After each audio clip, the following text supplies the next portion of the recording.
Welcome all. Welcome to the November 20th, 2019 Seattle School Board Legislative Meeting. And in fact, I say wistfully, the last legislative meeting for several of our directors. And let me again say how much I appreciate and love them each and all, and how much I have learned in the last 4 years. And we know where you live.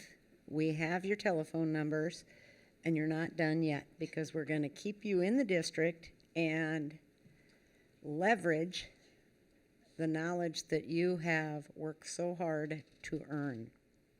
As we begin, we'd like to recognize and honor the First Peoples of the Puget Sound Territories by acknowledging that we are on the land of the coastal Salish tribes. We'd also like to welcome Gabriela Payayo. Close? Thank you. Who's joining us on the dais this evening from Cleveland STEM High School. Gabriela will have a chance to give comments later in the evening. And should she so choose, she can stay till the bitter end, and she can ask questions from the dais as well. Welcome. Ms. Loffelman, roll call, please. Here. Director DeWolf, Here. Director Geary, Here. Director Hersey, Here. Director Mack, Present. Director Pinkham, Present for the last time. Director Harris. Present. For those that wish to, please stand for the Pledge of Allegiance.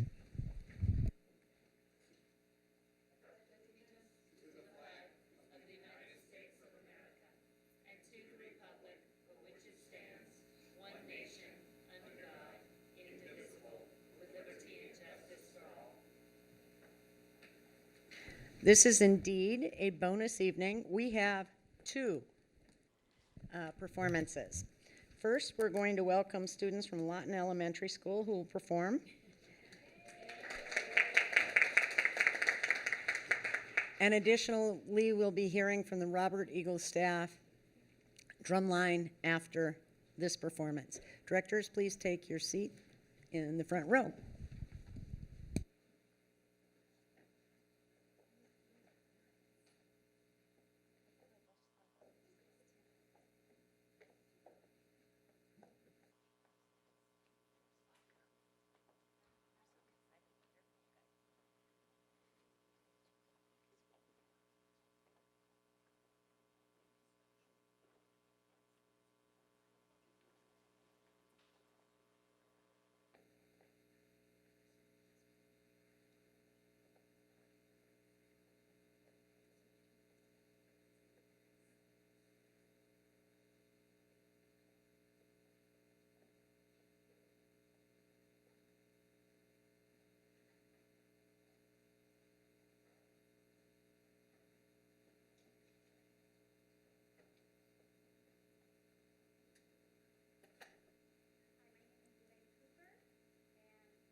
We wanted to bring that to you. And so from Magnolia to all of our friends, we want to say we recognize our ESPs this week and their incredible job that they do in our school. We welcome all people who are educators and parents, because it is a team job that we do. And we want to thank you as a school board and as a superintendent for all your leadership and the work that you do that helps make all of our classes, including the arts, possible. So thank you. ESP means what? Oh, you're going to put me on the spot. Can somebody help me? Because I say extra special people. Can you tell me the actual? Professionals. Sorry, educator support professionals. I've been doing this for 12 years and I still can't spit that all out. But what it means is all our paralegals, anybody who works with our children and interacts with them all day, is very important to us at Lawton. So thank you. I have a student who's going to come, and 2 students that are going to come, 3 students, it keeps growing, that are going to come down and introduce our first song.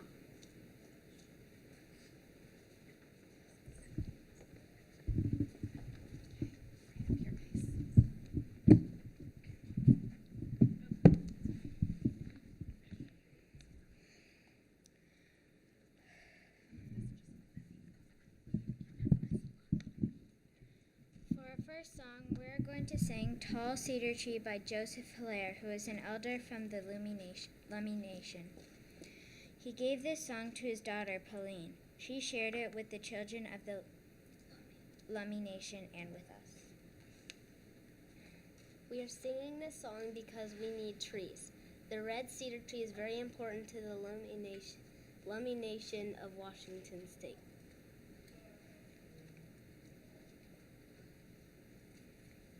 Thank you, Joseph Hilaire, for inspiring us.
We are also singing Lift Every Voice and Sing by James Weldon Johnson, and sometimes called the Black National Anthem.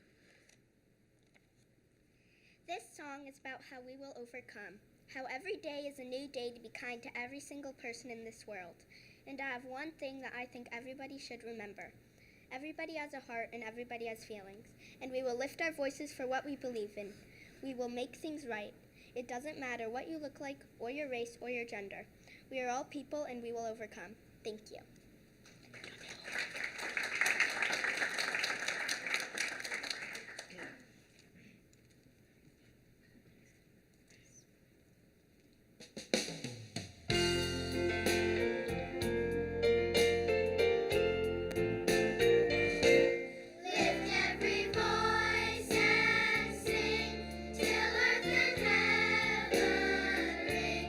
Ring with the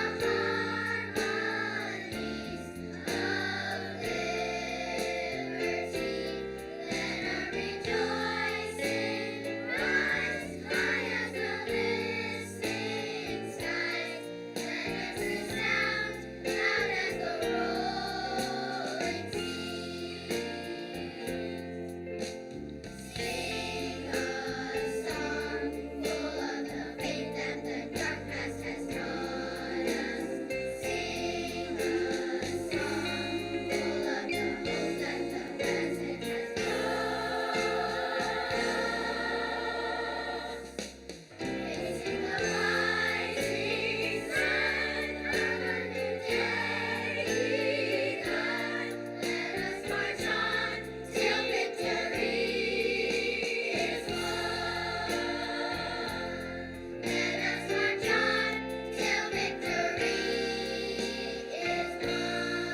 again very much.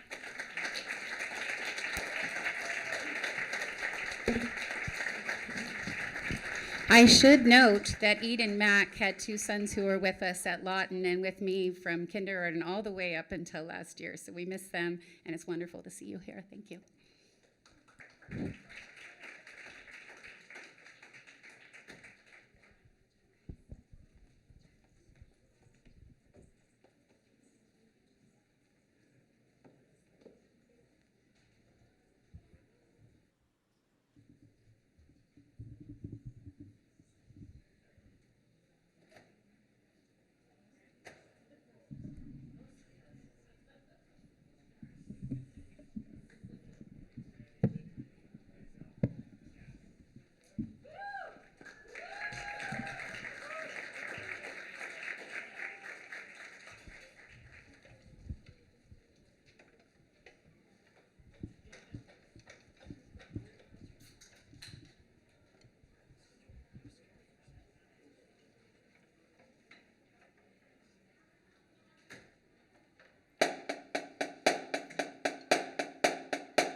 you all very, very much. Did you bring a coach or director with you? Come on up.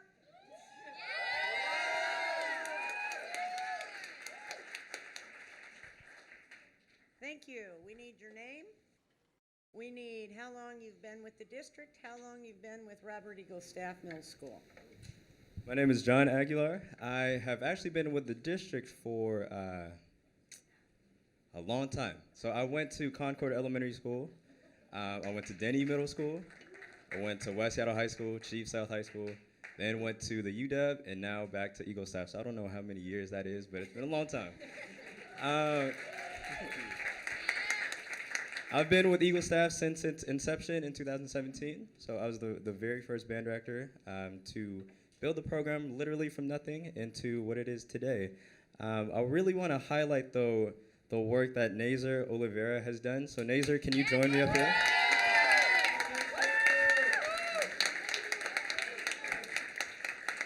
Nazer was a member of our first ever drumline in 2017, and now he comes back and coaches these kids. So not only do we promote musicians in the middle school level, but also leadership as kids come back and serve the program that they were a part of. So I just wanted to give Nazer the spotlight.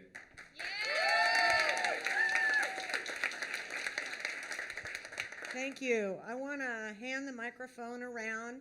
Your name, your grade. I'm Henry. I'm in 8th grade. I'm Graham, and I'm in 7th. I'm Matthew, and I'm in 7th. I'm Vincent. I'm also in 7th. I'm Carly. I'm in 8th. I'm Amy. I'm in 8th. I'm Lake. I'm in 8th. I'm Kyle. I'm in 8th. I'm Ilana, and I'm in 8th. I'm Kai, and I'm in 8th. I'm Cole, and I'm in 8th. I'm Miguel, and I'm in 8th. I'm Jerry. I'm in 8th. I'm True. I'm in 8th. I'm Logan, and I'm in 8th. Outstanding, you guys. Thank you very, very much.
Madam Superintendent, the floor is yours. Well, I'm always happy when my remarks are going to be so awesome. We have a drum line right before it. So that was a great student performance. Really always thankful for the robust arts programming we have going on in our schools. It's pretty spectacular when they're here to be able to show off all of their skills. Hard to beat. Hard to beat.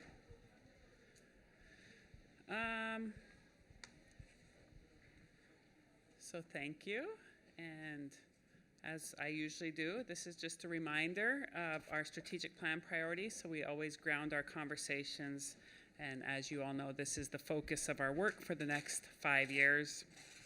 Before we start actually today though, we've been doing a lot of work on the strategic plan and getting a lot of communication kinds of things out into our schools, and so I think Carrie is here, and we just wanted to kind of really quickly preview some of the posters, the new posters that are going out to every school in our district so that they will be highlighted and reminded of the work that we need to remain focused on.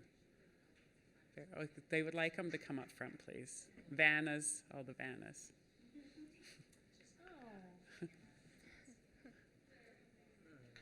The camera, please.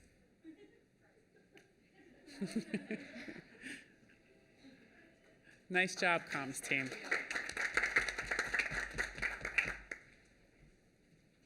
And specifically, we are focused on these 3 goals in service to African American boys and students furthest from educational justice. I see this work playing out in classrooms all across the city as I visit, and I'm so grateful to our school leaders and our teachers for embracing this work wholeheartedly. Since our last meeting, I visited Wing Luke and Martin Luther King elementary schools. Both of these schools are intentionally working to create safe and welcoming environments for students. Wing Luke is focused on getting students to school. They have implemented a case management model for students who are working towards standard. The case managers use the Check and Connect, an engagement tool to check in with students on a daily basis. They use family engagement, social emotional learning strategies, as well as meeting with each student and his or her teacher to set goals for reading and behavior. The staff at Martin Luther King truly know the stories, strengths, and needs of each student. They are at MLK leading the social emotional learning at their school. A group of 4th and 5th graders explained when I was visiting how they taught a lesson to the entire school over the intercom about self-management and self-awareness. We discussed how scary public speaking is, even for adults, and they gave me some of their strategies to overcome that fear of speaking in public, and in fact, I'm using some of them right now. They were so very proud of their experiences and their growth. And did you know that Wing Luke is a leader in providing students English language learning services? After my visit, I do know why. In a 3rd grade blended ELL classroom, students held a writing collaboration. Students sat in 2 circles and they shared their stories. After sharing, students would ask the author about their story. And so the 2 groups were very respectful of each other and their stories were very thoughtful. They were encouraged to speak with each other about their writing. Martin Luther King students are embracing their inner super reader. The picture on the right is outside a kindergarten classroom. In the 3 through 5 grade classes, staff work collaboratively with each other and with students. They use student data to set individual goals for and with each student. Teachers are using close reading strategies to help students understand complex texts. As a result of this focused, intentional work, they are seeing positive results in their formative assessments. Principal Mendoza, Principal Scott, and their teams are committed to culturally responsive practices. In both buildings, the staff shared the need to build more diverse book collections and classroom libraries, as well as their main school library. At Wing Luke, staff is partnering with Wing Luke Museum to use diverse lessons about immigration, which many students have experienced firsthand. Staff is also reading a book called Routines for Reasoning to boost their skills to better serve students in ELL and math classes. After each new learning in their book, as they sit in their PLCs, they practice the skills in their classrooms and report back the student performance data to their PLC. So that circle of inquiry and practice is really showing promising results. We had a great conversation with the principal about that work. Martin Luther King staff is committed to holding opening and closing circles each day. In one classroom I visited, students were creating a list of $1,000 feeling words. For example, they were providing the teacher with better descriptor words than just excited, swapping instead with words like exhilarated and enthusiastic, super cute, about the deeper meaning of what their feelings were.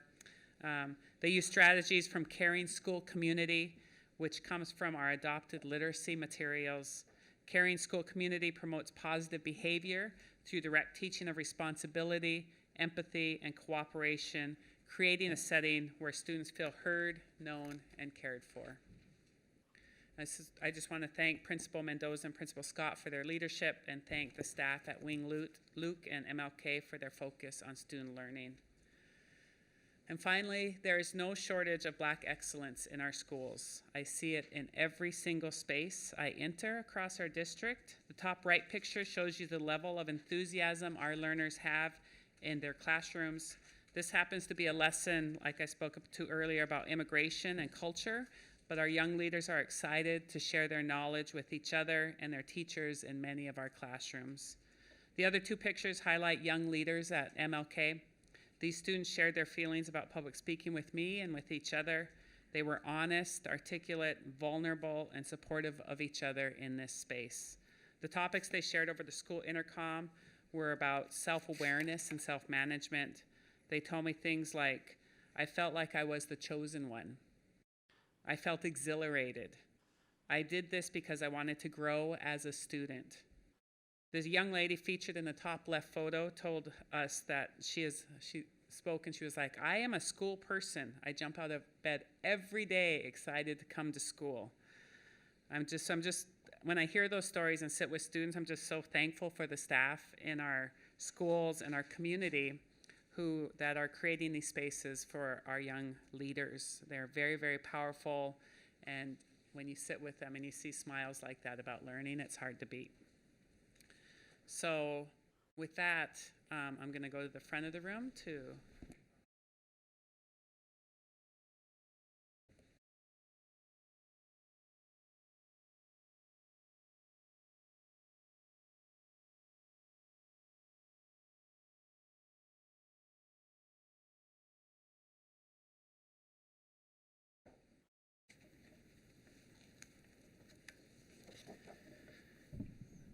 And as was spoken earlier, as you all know, this is the last meeting for 3 of our directors, Director Burke, Director Pinkham, and Director Gary. Outgoing directors, thank you for helping to bring me to Seattle and putting your faith in me to lead Seattle Public Schools. It's been great getting to know each of you, your passions, your dreams for our district, and your commitment to our scholars. We all know that change is inevitable. In fact, the best thing I've ever seen regarding change was on a coffee shop tip jar. It said, if you fear change, leave it here. Ha ha ha ha. But thank you for helping to adopt a bold strategic plan that is steeped in racial equity. No other district in the country has a strategic plan as strong as Seattle Excellence. Thank you all for your unwavering commitment to students in Seattle Public Schools. I hope that as you step off the board, you realize the changes you have made while you sat in your seat, and that those changes have made a huge positive difference.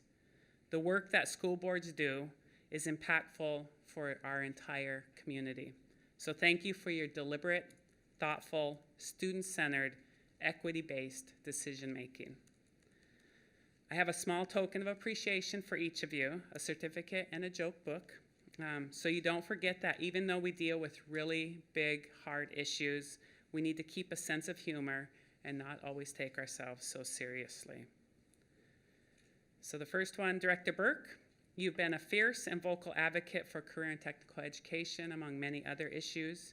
Your experiences have given Seattle Public Schools access to some of the region's most successful entrepreneurs and business owners. Thank you for supporting our CTE division to plan yesterday's very first Industry Partnerships in Education Forum, at which Seattle Public Schools, it was pretty awesome,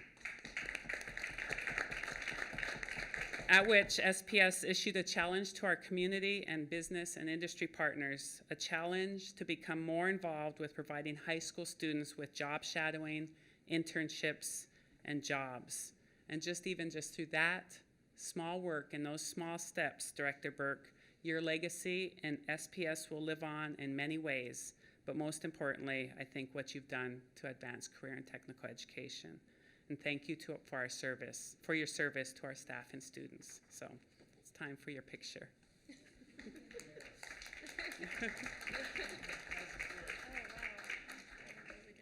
And my little notation inside the book says, Rick, keep trying to be funny.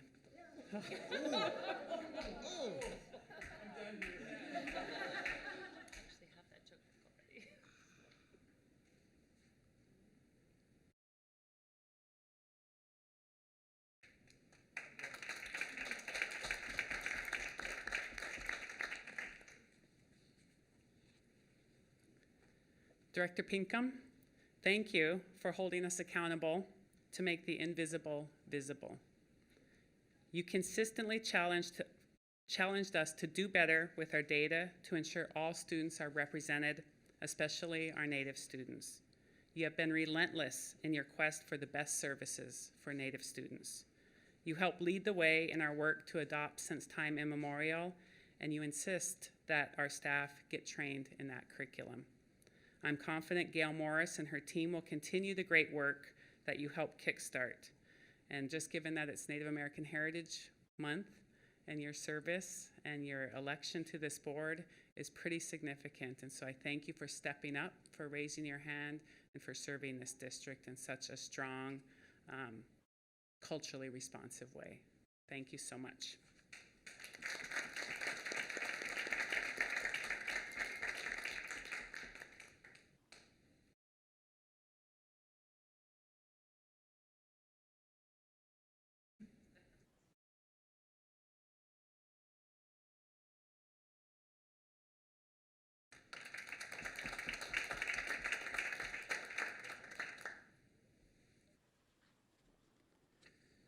Director Geary, staff consistently talk about your growth and your leadership in our racial equity work.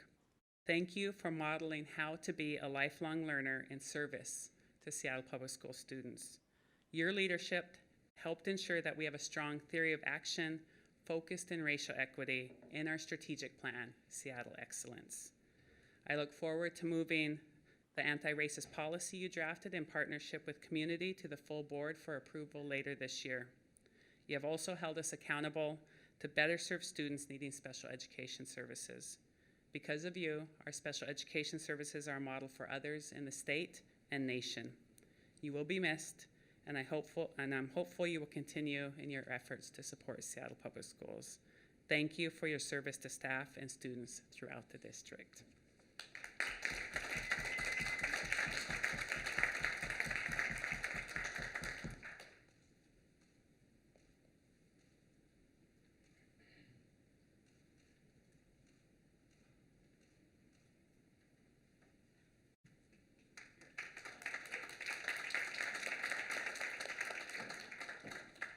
And with that, I just need to say that it's been really meaningful, and I'm very, very happy to be here, and I'm happy you chose me, and I was really happy to work with all of you. So thank you, Madam President.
Okay, we are at Roman 4, Board Committee Reports, and today we are going to start with the Director of Internal Audit and Ethics, Officer Andrew Medina, for the Office of Internal Audit and Ethics Annual Report. Come on up. The floor is yours, sir.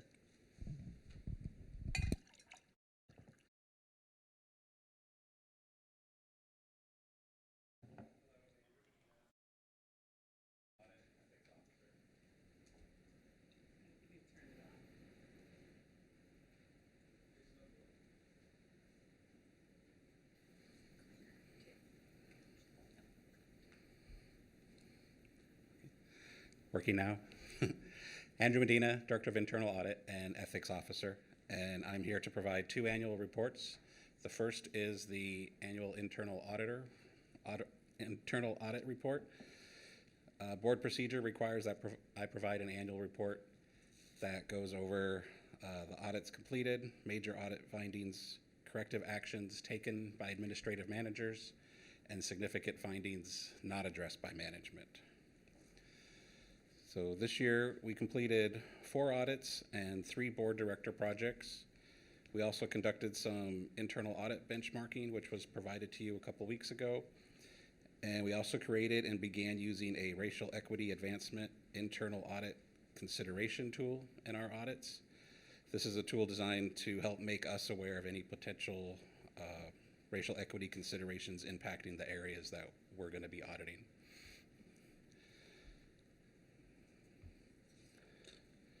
The next 3 slides identify the different findings we noted this year.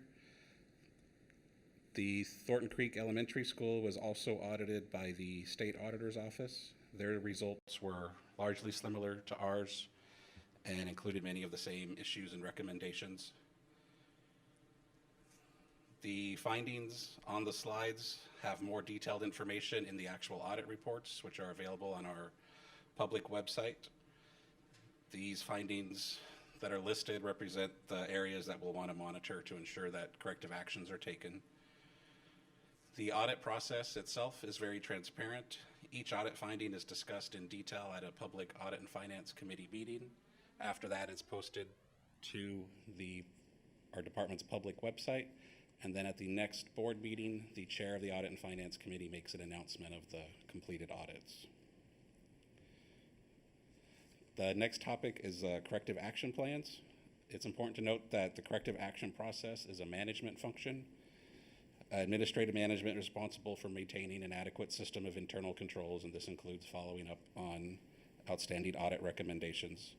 Since we may have to audit the same area again in the future, it's important that we remain independent of the corrective action process so that we can be objective if we ever have to audit that area again. So we do make recommendations only. We don't direct staff, write procedures, or design internal control procedures. That is a management function. Because it is a management function, I'm not going to go through all of the steps that they're taking, but I did want to highlight the procedures that they have in place. They employ an audit response manager who reports to the CFO and is independent of the internal audit department. Each quarter, management provides the Audit and Finance Committee an update on the status of the corrective action plan.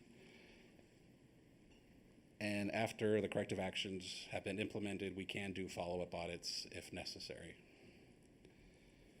So even though I'm not going to go through each step they've taken, I do have some data on how well they are implementing the corrective actions. We've issued 507 total recommendations since the internal audit department started in 2011.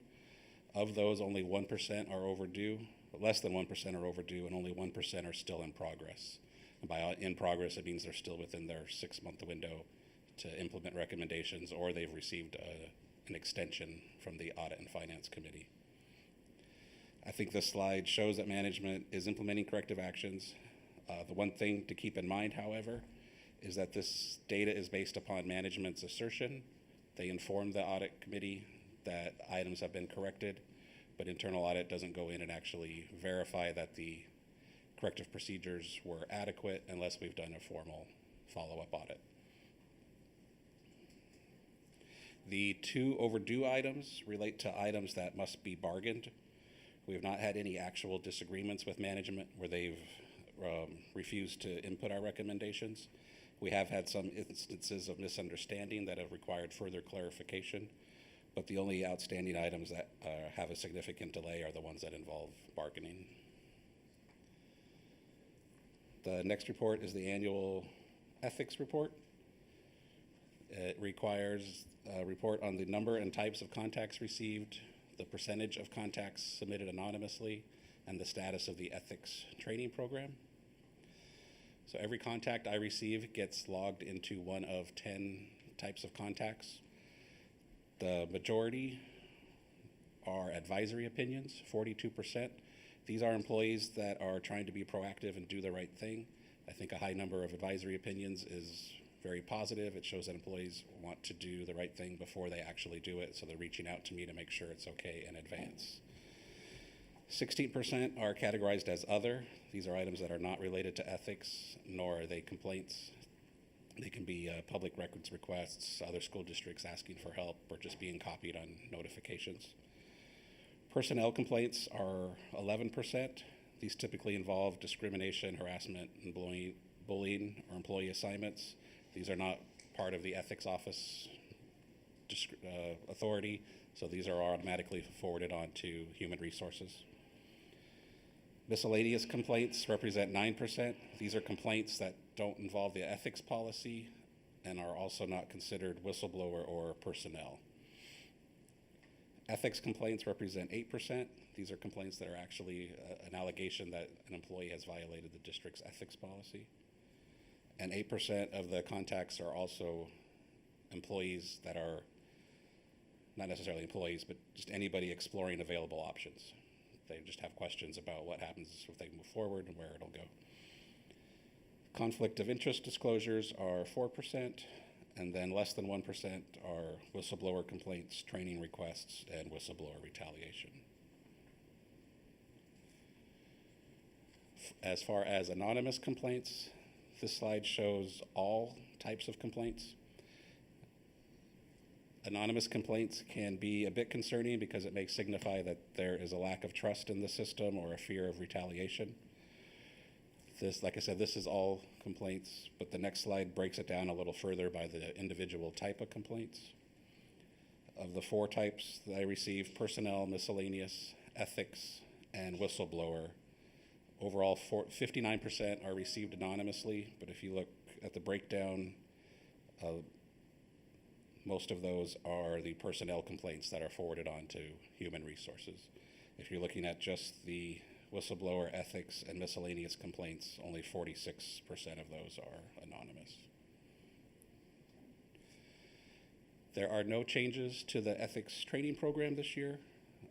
Ethics policy is covered in new employee orientation. There is a training course available on Safe Schools, and I will respond to requests for training. And as I mentioned, I do get quite a high number of advisory opinions, opinion requests, and then there's also an FAQ document on the ethics website to help guide employees. But the ethics office was established to be reactive to complaints and inquiries, and we have good policies and procedures set up to address that, but we really haven't established the resources yet to make it proactive and develop a quality training program yet. And that's pretty much it. The audit plan for the current year has been approved by the Audit and Finance Committee and is available on the public website. All of our completed audit reports are available there also. Just click on from the district's homepage, click on departments, and then you'll find internal audit. I also want to remind everyone that the plan is designed to be flexible and can be changed mid-year if necessary. So if there are ever any concerns or new risks that are identified, please feel free to bring those forward to me at any time. So, and thank you for all your support and service, and if there are any questions. Okay. Want to make a couple of comments, if I might, and then we'll take questions from them. You are one of 2 board employees, correct?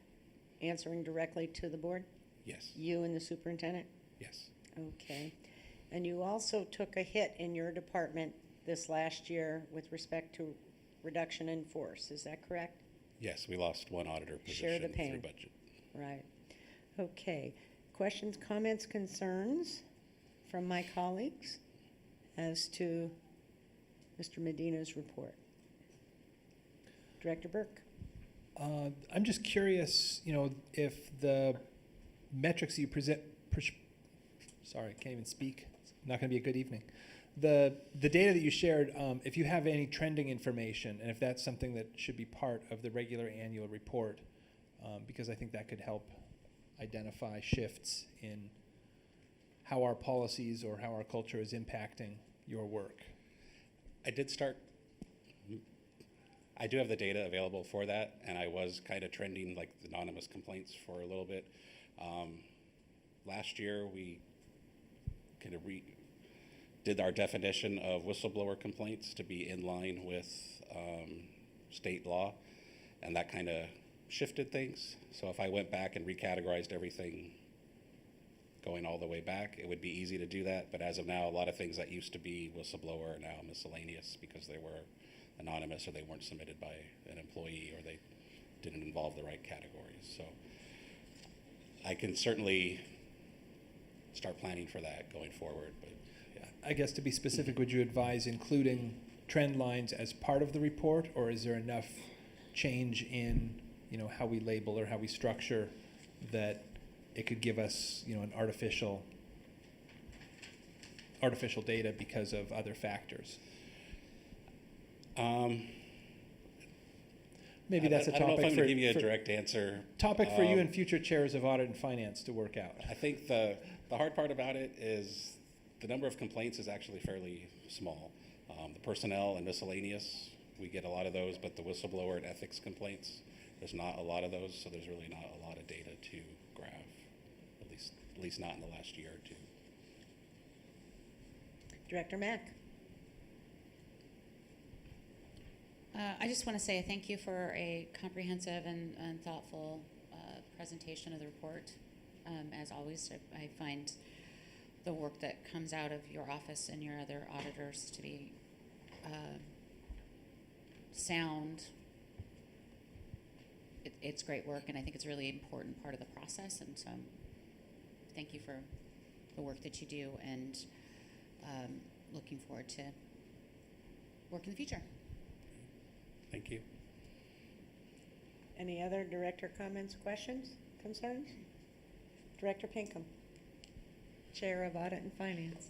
Yeah, Andrew, thank you for your presentation tonight, and thank you for all, actually the last 2 years that you and I have been working together as a Chair of Audit and Finance.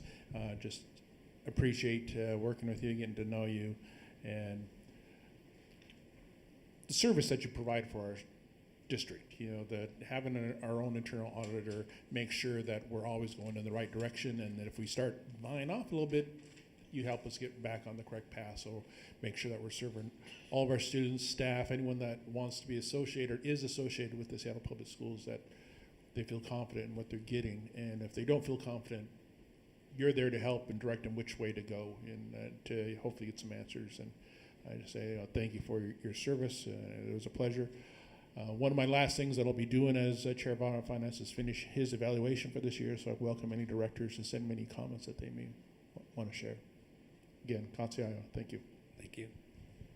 And Andrew, before you leave the podium, can you talk about the white paper that you led nationally? For whom, how that's been used, benchmarking, setting the bar high? Yeah, that was through the Council of Great City Schools. They asked me to lead a white paper on best practices in internal auditing for school districts. The Council of Great City Schools is the nation's largest urban school districts. And the white paper we put together identifies the best practices in about 8 or 9 different categories: audit committee structure, reporting structure, risk assessments. And then for each one of those, we identified the best practices and also the benefits of following those best practices, how it will help your district succeed. And it's been very well accepted by some districts throughout the council. Boston's the most recent one to implement a new internal audit function. The auditor I lost to budget cuts is now the director of internal audit for Portland School District.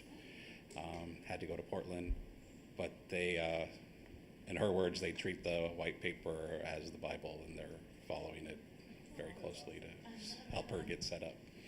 Okay, I say round of applause for this gentleman. Thank you.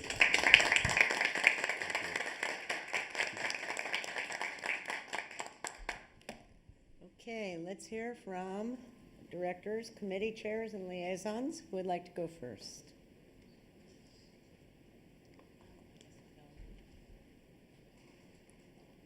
Good evening.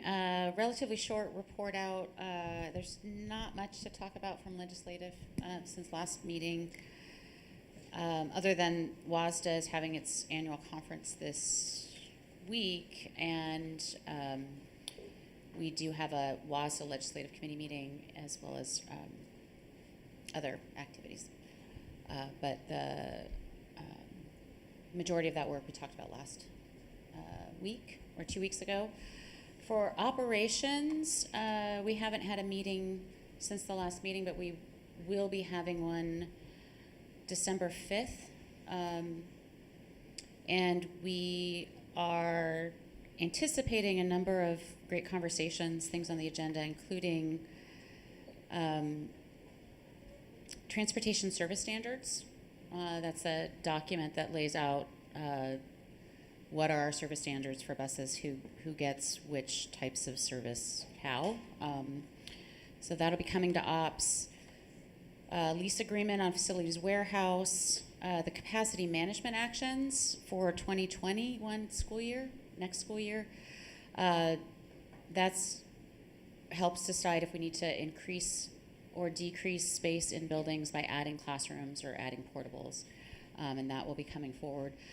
We'll also be talking again and getting closer, hopefully, to bring to the full board the policy revisions to 6901, which is the levy planning policy, and the addition of the new 6900, which is facilities and I believe now in draft form, facilities and technology planning. So it's kind of covering the larger scope, longer range piece of that. So that'll be coming for a further discussion in committee next week, and hopefully it'll be coming to the board in the next few cycles. Thank you. And who would like to go? Director Burke, please. I will cover the Curriculum Instruction Policy Committee meeting on behalf of Chair Geary. She gifted me the last meeting, so thank you for that. Brief agenda. We had only a single board action report, which is a really good one because it's adding cycling safety education and pedestrian safety for middle school to the Seattle Department of Transportation Let's Go Bike and Pedestrian Safety Education Program. So it's a great program that we've got funding to move up to middle school. You'll hear more about that. We had a fairly rich and extensive conversation around the anti-racism policy update. I think it was super insightful because the huge amount of work has been done. The document that was shared that is in the curriculum instruction read-aheads has the tracking of where it started, where it's evolving to, and we had a lot of conversations around how the policy can impact different people and how it can help them move from wherever they are in their journey to wherever they can best be to support the district work. That idea of we try to meet students where they are, and we want to meet the community as well where they are, and who is the audience for our anti-racism policy, and what is our role as a district in shifting hearts and minds outside of Seattle Public Schools. So we in no means concluded that work, but I think there were some really good conversations that took place and will continue. We had standing agenda items on instruction materials review, where we got updates on the since time immemorial and science implementations, both progressing, training increasing on both, our research and evaluation team having monitoring components on both as well, and then strategic plan updates on our third grade reading goal and on track college and career ready graduation, which was another lively topic of conversation because we recognize the criticality of our ninth grade students that are not did not receive 6 credits last year, that are this year's 10th graders that are coming in behind pace to meet the 24 credit, and then the 11th graders this year that don't have the 12 credits needed to be on pace. So we talked a lot about what are the strategies, how are we identifying those specific students. This is an airplane emergency where we need to be identifying those individual students, reaching out to them, adult mentoring, support. So really great conversation around that. And I know that there's a lot of work centrally and at the building level, but the conversation committee just reinforced that. Quarterly report on equitable access to programs and services, what has changed in the last quarter on any of our programming, specifically, primarily around, in this case, special education services. Annual report on policy 2020. This is always a lively one. Waiver of basic instructional materials annual report. As you may recall, policy 2015 governs adoption of instructional materials that are board approved. Policy 2020 is what governs non-board approved waivers. These are approved by the superintendent and her delegate, whatever, her team, and come to us as an annual report. The annual report this year shows a large number of math waivers being awarded. Some of them are existing from prior years, and quite a few of them are new for this year. So that's something for folks to be aware of. You know, what is the reasons? What does that mean? How does that impact our future adoption plans, whether it's materials or supplements? And that was the extent of it. The next meeting is probably going to be heavily focused on calendar building and orientation for new directors and continuing the work forward. Question back at you, if I could, Director Burke. I believe the rich and rowdy discussion you referenced on the waivers referenced accountability measures that we did not see for continuing or rolling over waivers. Could you speak to that, please? Thank you. That is true. There was the waiver policy 2020, and it's a corresponding procedure, has specific guidelines on what it takes to award a waiver, but also on what it takes to renew a waiver. And so this waiver schools choose materials because they make a strong case for they will better serve their students and provide better outcomes. So to get a renewed waiver, they have to demonstrate that the 3 years of investment and working with that waiver material did create increases in student achievement. And on my brain, I don't have the specifics of what that is. And my recollection is that the backup for that will be at the next CNI meeting. Is that what you recall? I would have to go to the minutes to be certain on that. Okay, thank you. And that would be on December 10th, just FYI. Director Pinkham, Chair of Audit and Finance, please. Yes. First, I want to thank my fellow board members for covering me while I was out of the office earlier this month. Those that don't know, my father was admitted to the hospital. He's now in transitional care and hopefully doing better. But you gave me some time to go and visit with him and my family.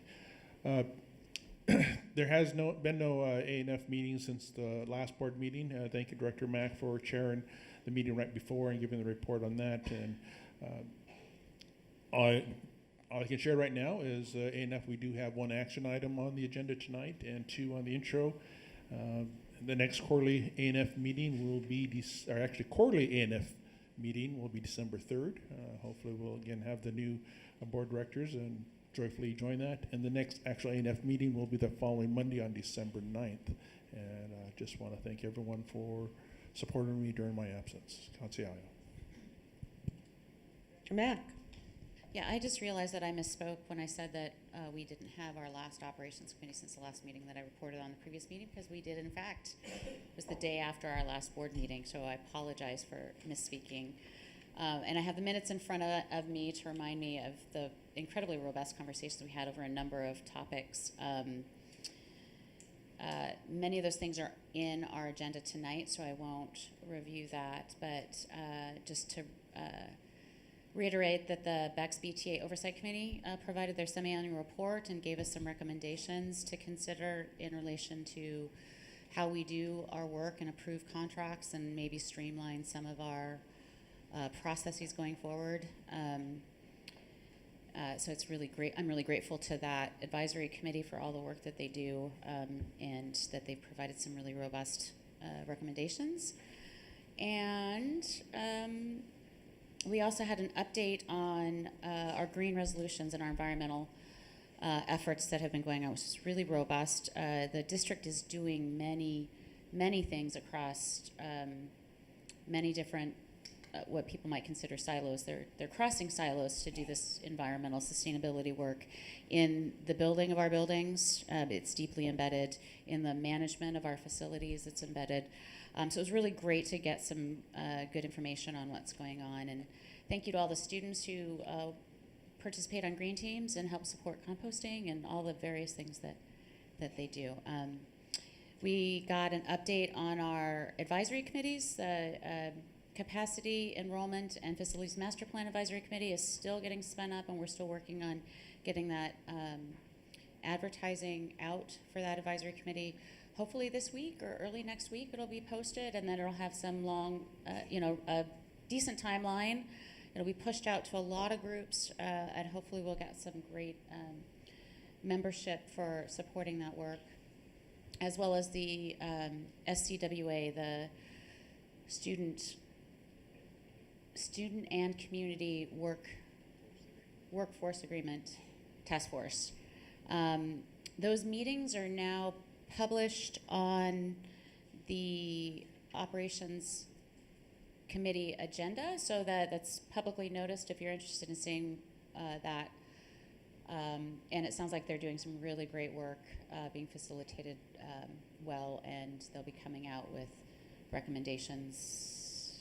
Director DeWolf? End of January, beginning of February. So thank you for allowing me to give that summary. Thanks. Thank you. Want to ask a clarifying question, if I might? At what point was the facilities planning, master planning task force approved, calendar-wise? We approved the charge or charter, that we use that word interchangeably. We approved that, I believe, in July. Okay. And we also, the other task force was being planned at the same time, and I can't remember if we actually approved that from the board standpoint, if that's a superintendent task force. Do you recall if we? It's a board task force. It's a board task force. So did we do that one in the same meeting? But it was about July. So we had two of these coming at the same time. An advisory committee is a longer, it's 3 years. This is an ongoing body. This is not just, setting up a body of a short term, we want input on a certain narrow topic. This is a kind of a longer range thing. So it's taken a while to get sorted, but I'm looking forward to it going. And is it fair to say that that's a bandwidth issue for staff? I think so, and I think that, the planning, that's part of the reason why I feel so personally committed to having an advisory committee of this sort, is that in lots of organizations, actual planning for the future goes by the sidelines while we're dealing with the day-to-day, and this is really critical work that we actually map and have conversations in advance and don't make last-minute decisions. So. Thank you. Any other board or liaison reports? Fair enough. Okay, last but not least, real quick, November 13th, Executive Committee report. We missed our conversation with the Principals Association of Seattle, and I'm sad about that, because having our labor partners join us for conversation, I think, is really a healthy thing, and we learn a lot about each other, and we learn how to collaborate and address our hopes, our issues, and maybe do a better job of being proactive as opposed to reactive. We met the new director of DOTS. That is a directorship now that is in Chief CFO Bergey's division, or chiefdom, I believe is the phrase we came up with, that she doesn't like very much, judging from her response there. And he's a delightful fellow, and I encourage you to reach out to him. We changed the ITAC charge to add more students, trying to be responsive to student voice. And let's be real, some of them know a hell of a lot more about technology than we ever will. And we talked a lot about transition planning, our board retreat, and making sure that our new directors have the tools they need. And if possible, could our directors-elect stand up and wave and we can introduce you, please?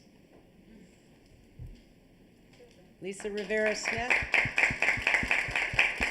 and Chandra Hampson. We discussed and approved the International Association of Machinists collective bargaining agreement that's coming before you tonight that addresses 16 folks who work in vehicle maintenance.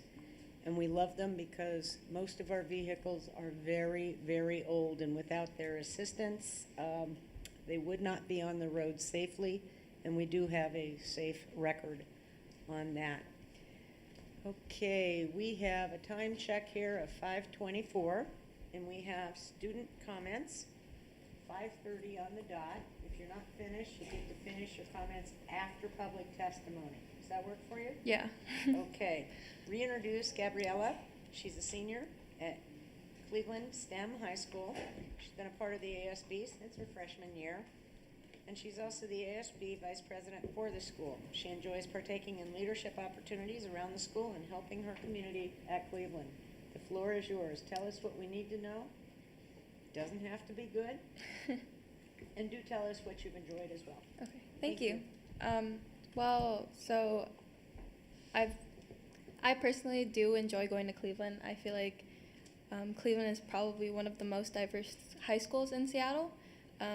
Also aside like Franklin and Rainier Beach, but also I feel like the community at Cleveland is very like welcoming, and it feels more like home there, just because I personally see a lot of races there and a lot of communities and families there. Most definitely because since I'm a part of ASB General, I get to look over at all the clubs there at Cleveland, and there are so many diverse clubs there, such as like the Latinx Club or BSU Club and like a Malcolm X Club, etc.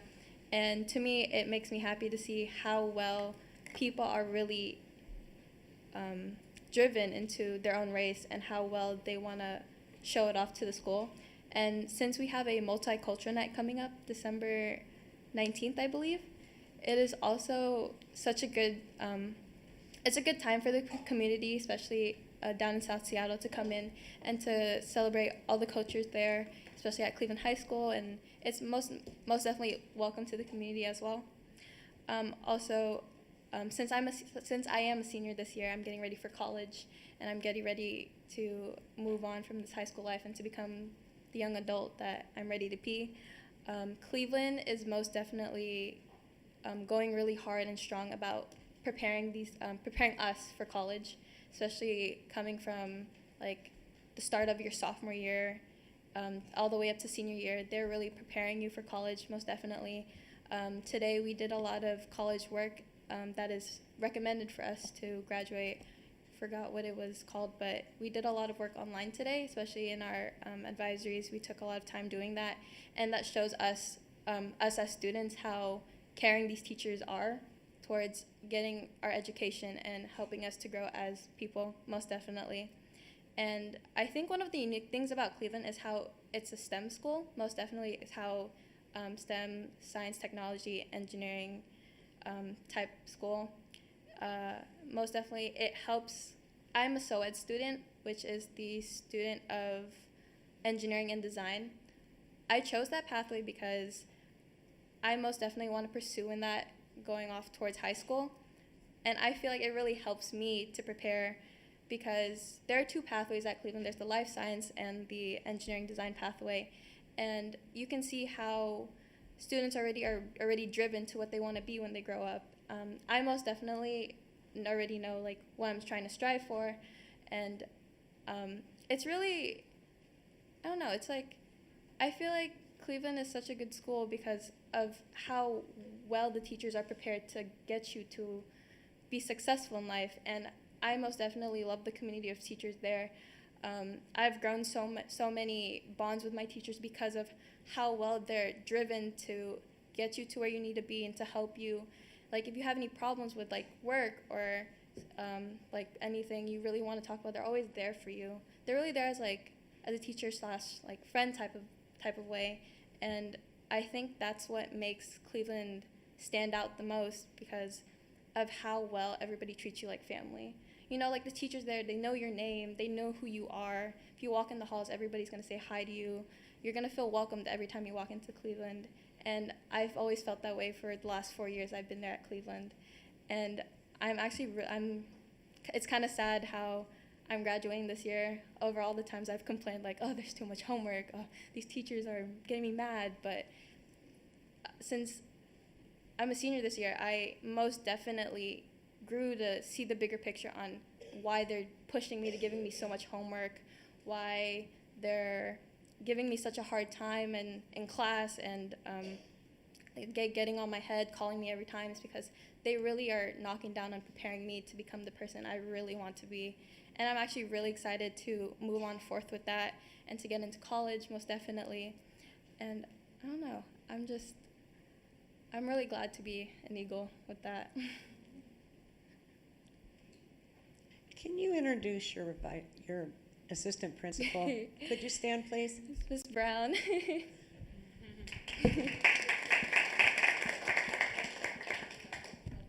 Oh, And other Cleveland staff, you want to stand? And students, yay team.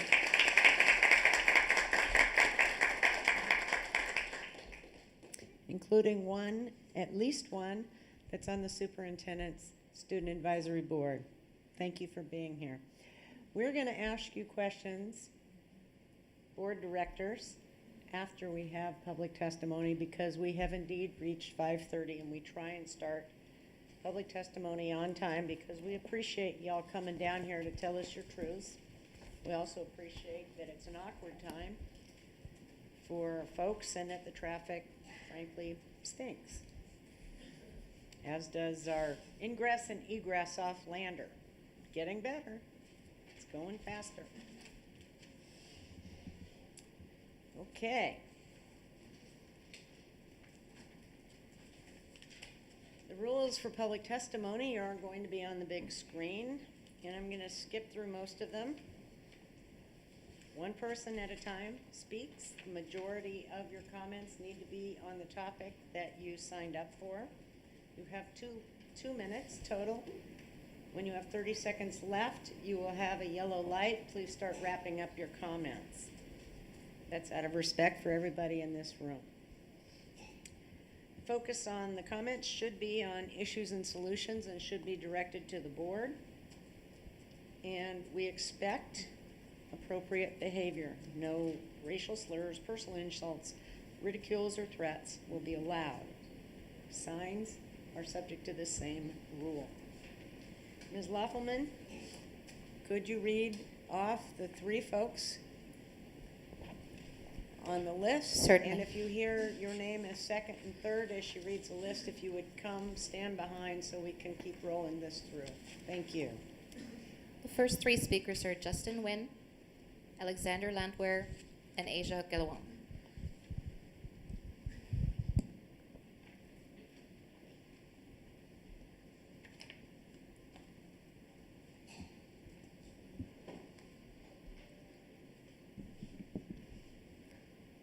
All right. Hello, everyone. In March 2018, Ethnic Studies was piloted in the second semester of 6 schools: the Center School, Denny International Middle School, Garfield High School, John Meyer Elementary School, Orca K-8 School, and Cleveland High School. 93% of students at Cleveland High School are of minority backgrounds.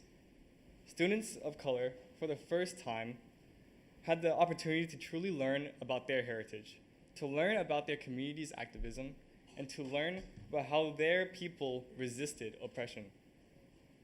Never before has a new, beautiful, and diverse perspective been the focus at a school in South Seattle. Not at Mercer, Aki Kurosi, or South Shore Pre-K-8, neither Franklin or Rainier Beach. Yet all of these schools consists of 85% students of color or over. From the ethnic studies curriculum, Cleveland students have grown to embrace and appreciate their culture, learning about their heritage, allowing students of color to reflect upon themselves, finding their identity, and connecting with the material. As one of these 6 schools piloted with an ethnic studies course, we at Cleveland advocate for the adoption of ethnic studies to be focused on South End Seattle schools. Thank you. Thank you.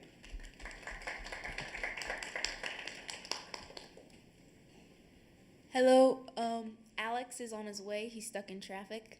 I'm Asia. I'm the 3rd person up. Hello, I'm a junior. I'm 16 years old, and I identify as Cherokee. I'm also African American, Italian, and Japanese. I'd also like to add that I'm a junior in both Seattle Public Schools, and I'm also enrolled in Lakeside High. Clear Sky is a place where we find pride in our culture, when much of it is appropriated and misinterpreted. It's a place to celebrate our heritage and fight for our voice as Native youth. Clear Sky is also a home with peers I relate to and faculty I consider as family. It's nice to have a place with people like me that I can work with, that understand my background and know how to help me.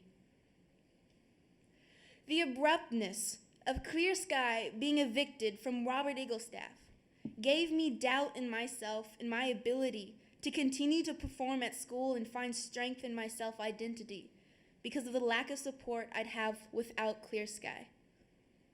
Going to Clear Sky every week gives me reassurance in my capability as a Native student and gives me a feeling of safety since I know it's a place of strength that I can fall back on. Personally, I don't have much stability in my life that I can depend on. And Clear Sky's state of homelessness caused me stress and contributed to my overall anxiety that has affected my school performance, my academics, and my family life. As a student enrolled in Seattle Public Schools, it's confusing why I'm unable to find the support I need that comes from Clear Sky. And I'm hopeful that this changes, not just for myself, but for other Native students that will be part of Seattle Public Schools. Thank you.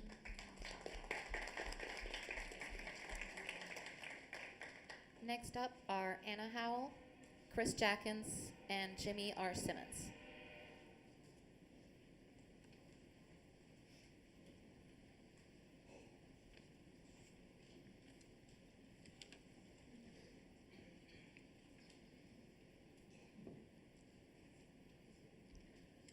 Good evening, Seattle Public Schools board and staff. My name is Anna Howell. I'm a Seattle Public Schools employee of 13 years and a mother of 2 Maple students, Swift and Ewan. I'm here with all of these families who are part of the Maple family. Some are being impacted by the boundary changes and others are not. We are here to ask that you vote in line with the Seattle Public Schools Boundary Committee's recommendation and grandfather all Maple students and families. We understand that boundary changes happen. What has been the biggest stress to the families and school communities over the last 6 years has been the issue of grandfathering. When a child starts kindergarten, both students and families begin a relationship with the school, community, teachers, and staff.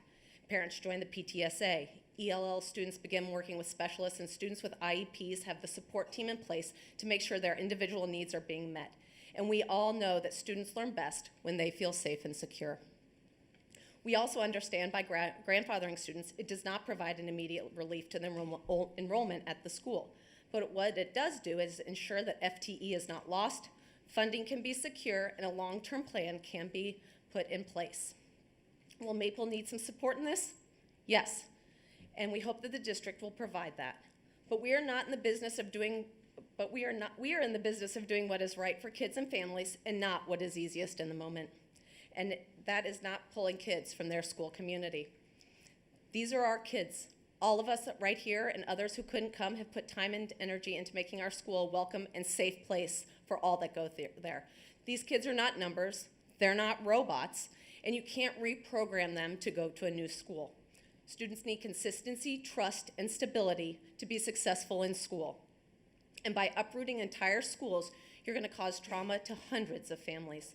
Please let them complete their education at the school that they consider their second home.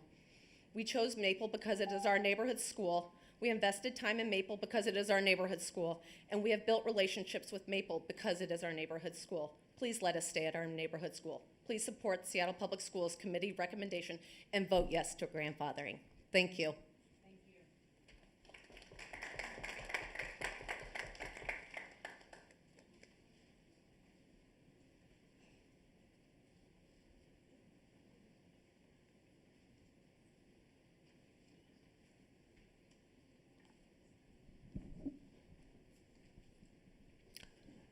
My name is Chris Jackins, Box 84063, Seattle 98124.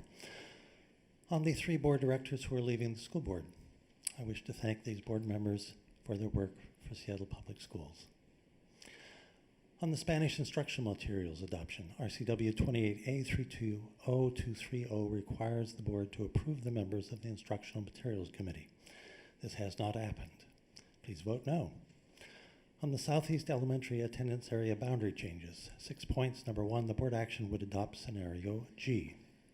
Number 2, the board report analyzed the effects on enrollment at 5 affected schools, including racial statistics.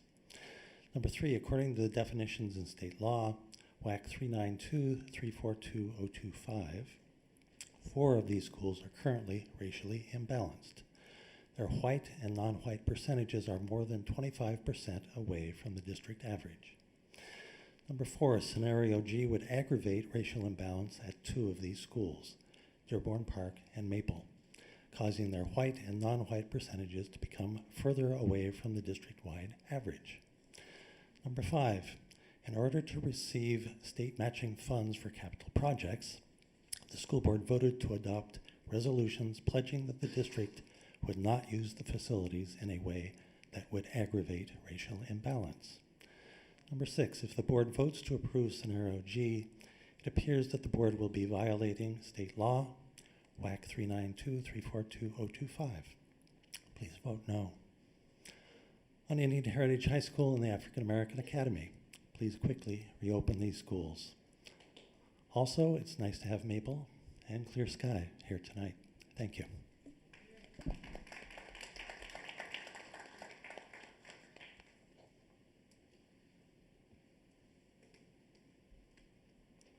Next up are Jimmy R. Simmons, Kevin Byers, and Melissa Westbrook. Good evening. I'm Jim Simmons.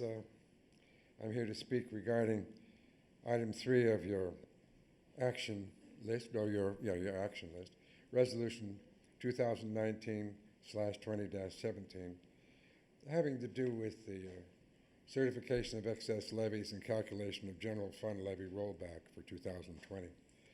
I don't have a great deal to say regarding that specifically, only that any monies that you might find available for any purpose, please donate, but use them to support the Native American students in our school district and their families. Most specifically, to do the very best that you can to get them back into and onto the Licton Springs site.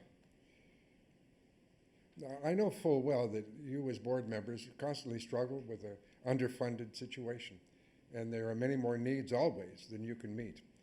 And even with the McCleary decision, I know that it's still, you're massively underfunded. At the same time, we all know as well that you have the awesome responsibility of setting the policies and authorizing the procedures by which education is delivered to the students and families of the city of Seattle.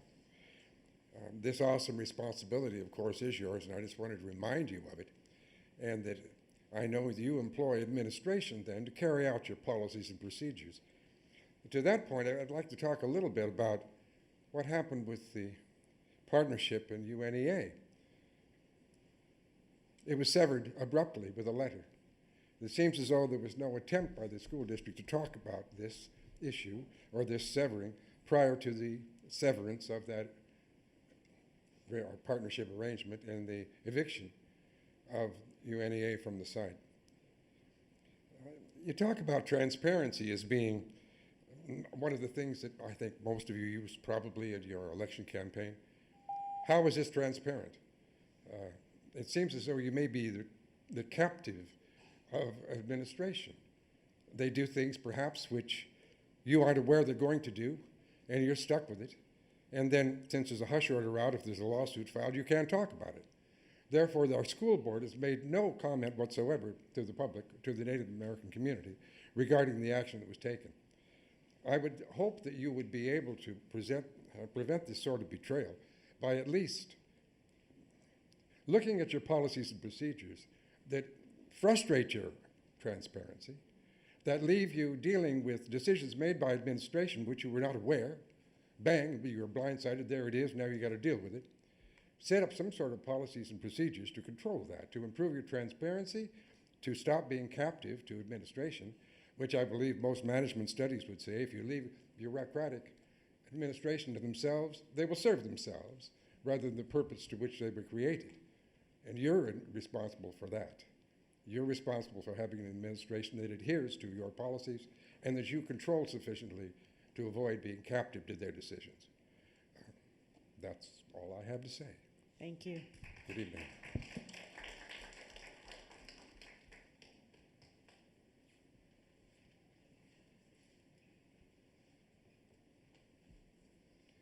Hi, thanks for having me. My name is Kevin Byers, and I'm a proud parent of 2 Maple Monarchs, a 2nd grader and a kindergartner. There's a strong community at Maple Elementary that has been strained over the last 18 months with the reemergence of the boundary to change discussion. As we adults sit here and discuss it, our children are listening. They're wondering what they did wrong. Why are they getting moved? What about all their new friends? It is causing unneeded stress and uncertainty in their lives. Many students affected by the boundary change are already facing stress and uncertainty in their everyday lives, whether it's lower socioeconomic backgrounds, homelessness, or fighting into institutional racism. Moving current Maple students out of Maple doesn't help. Consistency is crucial to childhood development, especially in school. Sometimes school is the only consistent thing in these students' lives. Please keep these students and their community together.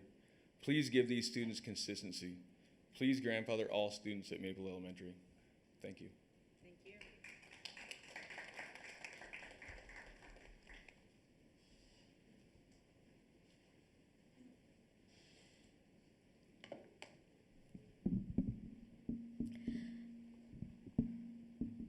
Good evening. I will be speaking to the EPI use contract as well as making remarks about several other subjects, and I want to end with an announcement. So that's going to take time, but since the board seemed to have suspended the rules for testimony a few board meetings back to allow yelling and name calling, I'm going to take the time to say what I want to say. So the district is going to spend over $400,000 on the EPI use contract because one person left payroll and benefits office. I would count that as a major strike against the work on the strategic plan being operationally sound. It actually sounds a little nuts, so board, you might want to ask for the receipts on that spending. As far as the Urban Native Education Alliance, it's hard to just fathom how the district could have unilaterally cut off a 10-year relationship. And it's just sad. In recent emails, we see that the principal of Robert Eaglestaff Middle School just eyeballed a crowd and decided that some people were not students, nor were they Native American. UNEA does great work, and it's sad that a whisper campaign in this building has ended that. I would warn the district and the board about looking at someone and deciding who they are. I've had this thing to me via Chandra Hampson, who is replacing Director Gary, and let me tell you, it's quite a thing for someone to look at you and decide who you are racially, to decide on who your background is, just by looking at you. So for parents who come in to testify, you have to wonder if they're going to be judged as well. On the subject of advanced learning, I've left you packets of info about a study called Grouping the Gifted. And what's fascinating about this study is it references a study in Montana in 2009 from the superintendent and her staff when she headed public education in the state of Montana. One key point, Juneau concluded that individualized and differentiated instruction for gifted students is, quote, easy to articulate, but is fiendishly difficult to achieve in schools where standardization is the norm. So what the superintendent has missed in a lot of this is parents in the program have been advocating for years for change. This is nothing new. You could read both reports and perhaps ask the superintendent how her views have changed so much, despite the fact that the research largely remains the same. What I wanted to announce is that I, like Director Gary, I am moving away from Seattle, and so with that, I will be closing down my blog, Seattle Schools Community Forum. It's been more than 20 years of being a public education activist in Seattle and more than 10 years of writing the blog. I've seen a lot, heard a lot, learned a lot. I do have people in this building I just want to thank, people who may have disagreed with me but always treated me with kindness and respect. Those include Peggy McAvoy, Clover Codd, Carrie Campbell, Tom Redmond, Stephen Nilsson, Brent Jones, Wyeth Jesse, and Noel Treat. And a big shout out to all the people who have ever worked in the board office for their kindness and helpfulness. But the one person who deserves the most credit, the quiet watchdog, the conscience of this district, is Chris Jackins. He knows more about the district than I ever will. I thank him for being a true friend in this work. I will end here. I'll miss Seattle, but it's time to move on. Thank you.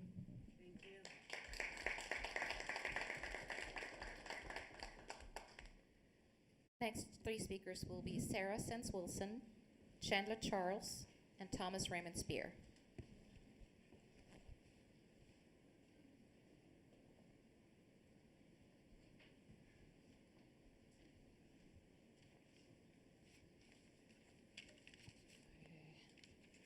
Good evening. My name is Sarah Sense Wilson. I'm Ogallala. We stand here today in celebration and recognition of Native Heritage Month and to honor Scott Pinkham for his 4 years of service to Seattle Public Schools. Members of our community, including parents, students, alumni, allies, UNEA elders, youth council, have a plethora of concerns and questions related to Indian education. Number one, what is the funding commitment for the current and the future Licton Springs students at the Webster building? Number two, how will Seattle Public Schools assist Licton Springs with the Native focus and in keeping promises of past board members? How will Seattle Public Schools address the Title VI Parent Advisory Committee compliance concerns? How will Seattle Public Schools address the void created by your decisions and provide culture-based services to Licton Springs and the Robert Eagle staff learning community? When and how will Seattle Public Schools begin to authentically engage with community of the urban Native community? What is the purpose, charge, goal, and the role of this new Native American liaison? And what is his plan for reaching the urban Native groups and organizations? Seattle Public Schools staff continue to demonstrate lack of accountability, lack of transparency. The district practice of co-opting and coercive tactics only deepens the divide and further marginalizes and alienates Native American students and families from accessing critical resources and services. Our hope is that Seattle Public Schools will commit to equitable solutions through shared decision-making and incorporating culturally responsive methods for including the community, families, and youth. Thank you.